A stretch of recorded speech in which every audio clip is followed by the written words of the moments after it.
advancing the power of education around the world. Welcome to the Cyanna Podcast. All right, guys, thanks for joining us again here for the Cyanna Podcast. My name is Scott Shelton. Excited to be joined today by Jen Lamkin. Jen is the Vice President of Licensing and Accreditation at Cyanna Education Services. Jen, thanks for joining us today. Thanks for having me. Absolutely. So, when we talk about the client services that Cyanna offers, a lot of people know Cyanna for Edlumina, their software platform, and for curriculum development. But that third and maybe sometimes one of the most important array of client services offered by Cyanna is in the realm of compliance. So can you give us just a quick 30,000-foot view of the types of client services that Cyanna offers to its clients in terms of your expertise and compliance, licensing, and accreditation? Yeah, absolutely. So compliance is one of the foundations, one of the, starting points of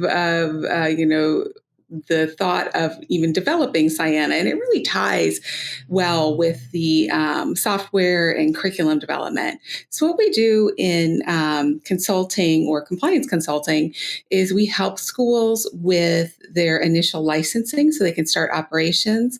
We help them obtain accreditation so that they can, participate in Title IV or, just really validate the quality of their school and programs. We'll help if they want to open branches or transition into online delivery of programs. We will help them with their Title IV applications or with applications to SCVP if they want to issue student visas. And then, of course, if they find themselves out of compliance, they've gotten in trouble with the state or with the regulator, we'll help them take a look at their, what they've done, how they can change their policies and procedures to get back into compliance and get out of trouble. That's great. So when you start in a role like this, like how do you get into educational compliance? Because you also just spoke on a range of different issues, different challenges that all these schools see, whether they are starting out, they're already, in operation, or maybe they are in trouble. How did you get into this role? And, what's a little bit about your background that kind of led you down this path? Sure. Well, it's definitely not a role that I thought I would end up in. It's not I dream of being a compliance consultant, said no little kid ever. But I started working at a network of private post-secondary career schools out of college, and we had 30 locations in 17 different states. And I started as the office manager and then moved into admissions. And then from that point, I started working in compliance. And that was a really great way to get into it because all of a sudden I was exposed to not only the regulations of the state that I was in, but 16 other state regulations, and started to, understand how differently how all of the organizations really serve the same function. And they look at a lot of the same things, but the requirements and the regulations themselves can be very different. I also started working with VA and the WIOA program at that point, and got some experience there. And then right before I left that network of schools, we had started the accreditation process. So I had been going from campus to campus and kind of helping them get organized for their accreditation visits and reviewing their exhibits and reviewing their self-study. So I learned a lot very quickly. And then the rest of that knowledge has just come as we have taken on new projects and worked with other, experts in the field and really learned from them so that I can, help our clients learn and move forward and really advance their institutions and serve their students better. That's great. So one of the first steps, I think, and a little known fact, did work with you in compliance for a small amount of time. One of the first steps that I saw at Cyanna was the state licensure process, right? So oftentimes that's that first step into into operating, in a compliant manner.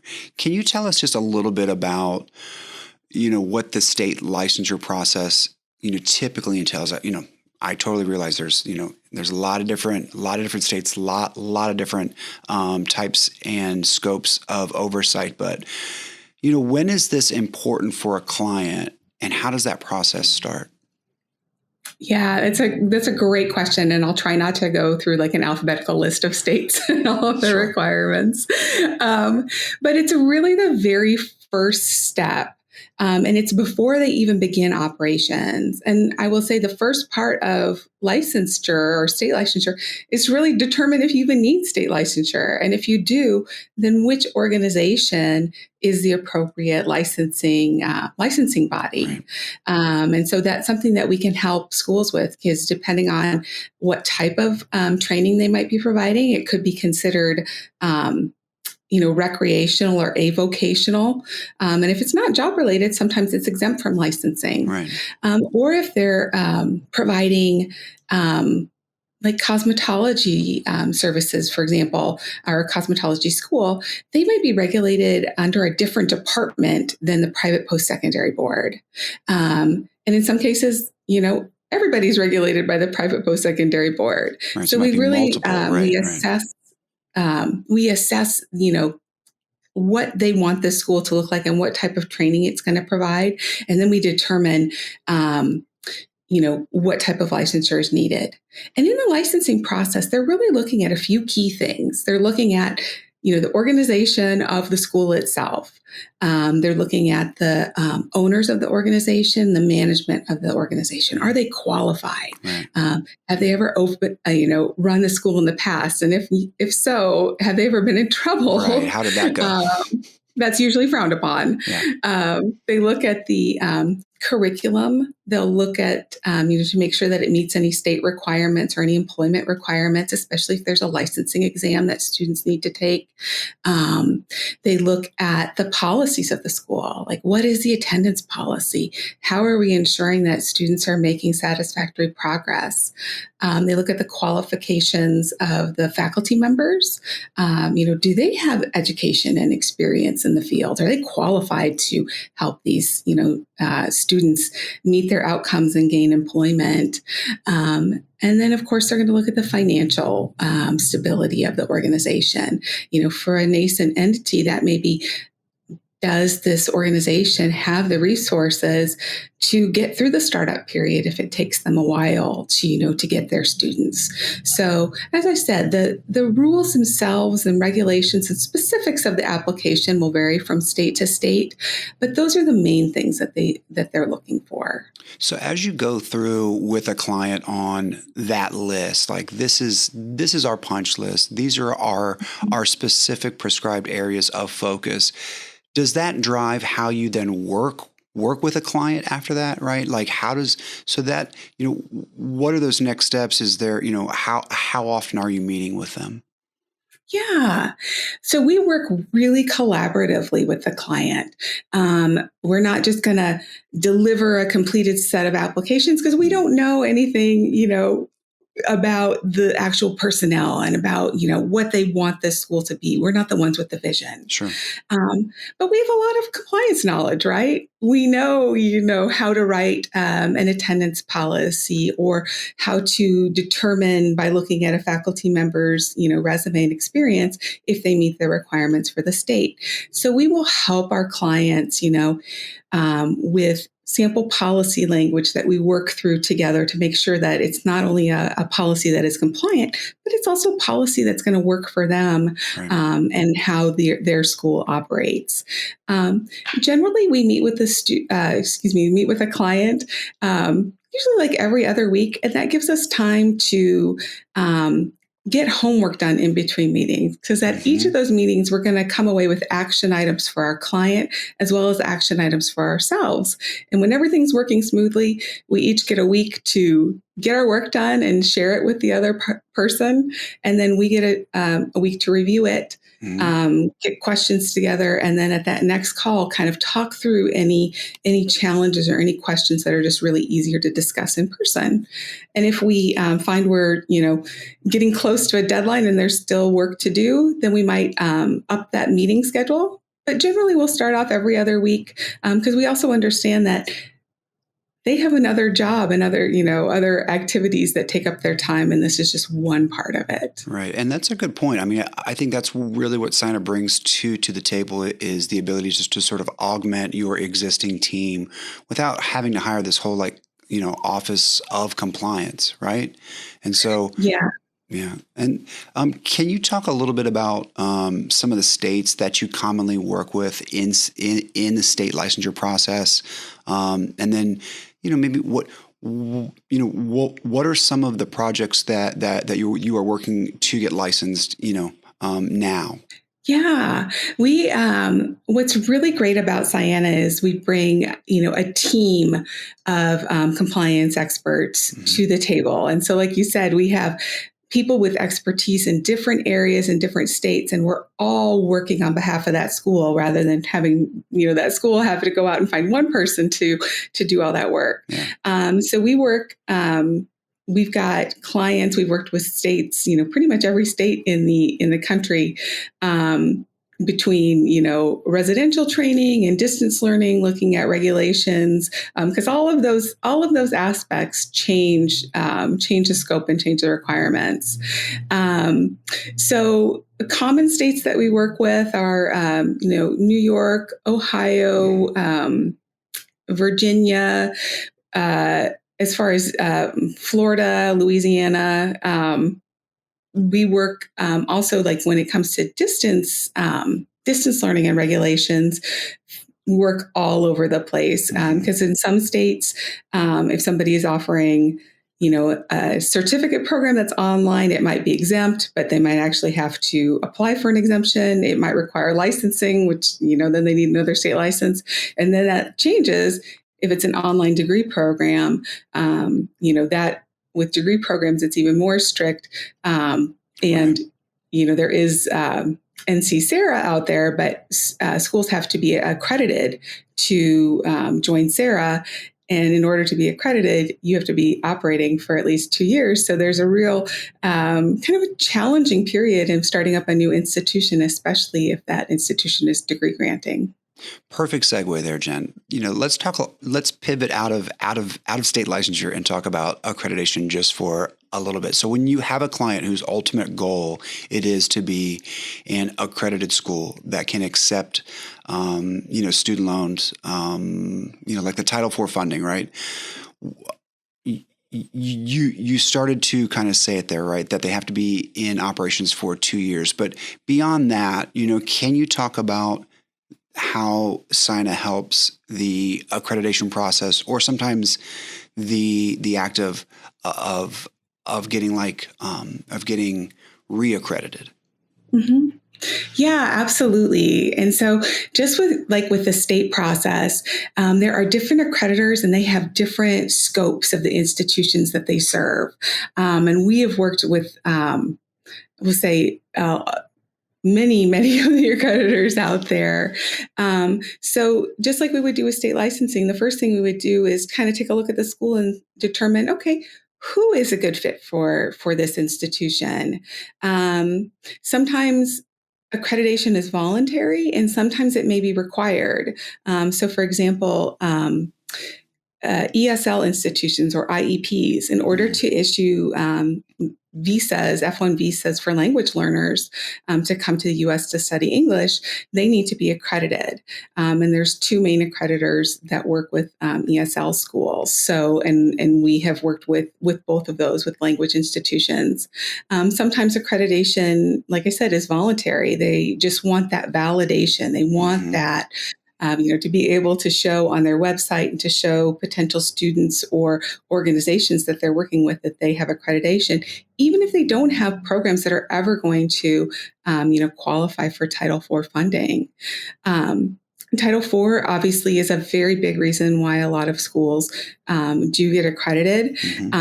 One of the things that we talk to with clients who are looking at that is that they do have to meet the accreditation requirements, but there are also program level requirements for eligibility for Title IV. So making sure, like, do they have a program that is actually going to qualify for Title IV? Is it, what do their completion rates look like? What do their placement rates look like? Are their students going to be able to pay back loans, if they get approved for Title IV? And then with degree granting, oftentimes it's a requirement that they get accredited by their state.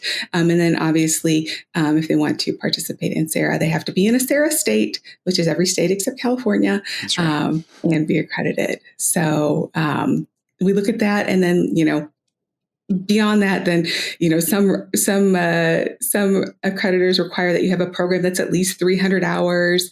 Some are institutional accreditors, some are programmatic accreditors. But I will say we've always been able to find a really good fit for clients that come to us looking for accreditation options. So can you give us just, an example or two of a client that approached Cyanna for accreditation? What was that process like? And maybe share, what were like the lessons learned? What were some of those outcomes? Yeah. So one of our clients recently got their third grant of reaccreditation. And the client is Installer Institute, which is a great school Florida, that does aftermarket audio installations, basically everything you can do to a car after it's purchased. Right. And it's got a great program. They've got apartments on campus. So everybody comes and it's really an immersive experience. Yeah. They live there. They walk across the parking lot to go to school. And it's in Daytona Beach. So it's a really wonderful experience. But we've been working with Installer Institute since 2014, since they came to us for initial accreditation. And they're a great example. They were already state licensed. They had been operating for 2 years.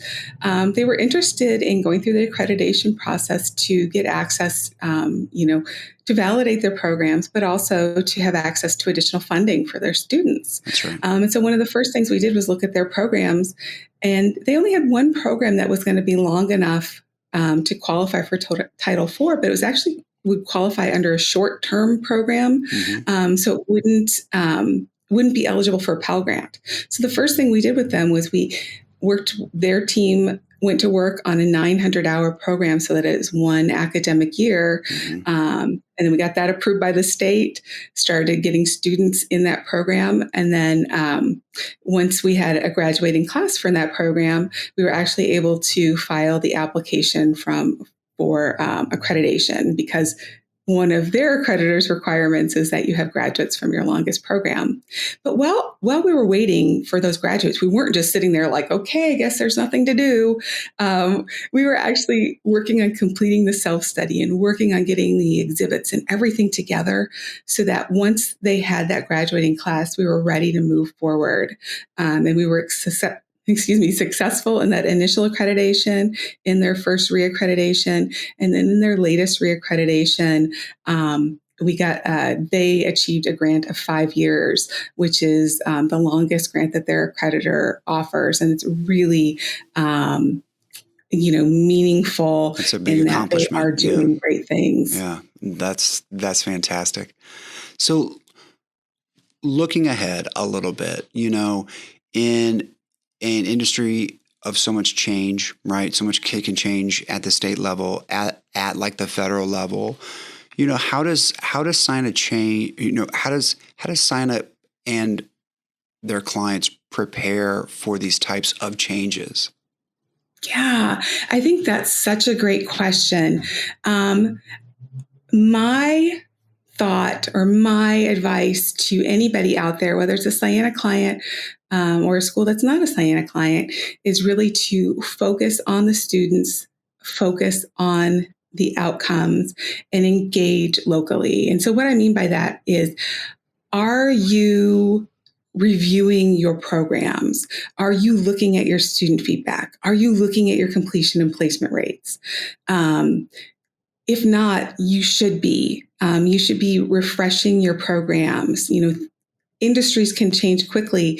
And if we're not giving, we're not updating our programs so that the students are in the best position to get employment afterwards and meet their goals, we're doing them a disservice. And that includes asking employers, whether that's through an advisory board or reaching out and surveying employers who have hired your graduates. I think sometimes we're scared to get feedback, but that's how we find maybe gaps in training, or find out that, the students were really prepared to do this, but over here, not so much, or they had learned some old technology. So hearing that is really important so that we can make sure that, again, that they're getting the skills that are going to help them to get employed. Because you report your completion, you report your placement to your state entities and to your accreditors. So that's really important. And also just, you don't want the students leaving and not being able to get, get the job, and that they, that's the whole reason why they came to you. And with that, I think engaging at a local level, like make sure that if you're having events at your school, if you're having a graduation, reach out to your the mayor or your local council members or local representatives and invite them, let them know what you're doing, take the time to maybe, go to their office or go to events that they're having and bring students, bring graduates, hearing from their constituents, I think is really meaningful. And that's where they're going to learn about all the good that, career schools are doing, rather than what they hear about, nationally on the news, which certainly is part of the story, but it's not the whole story. And it's really not what Cyanna clients are doing.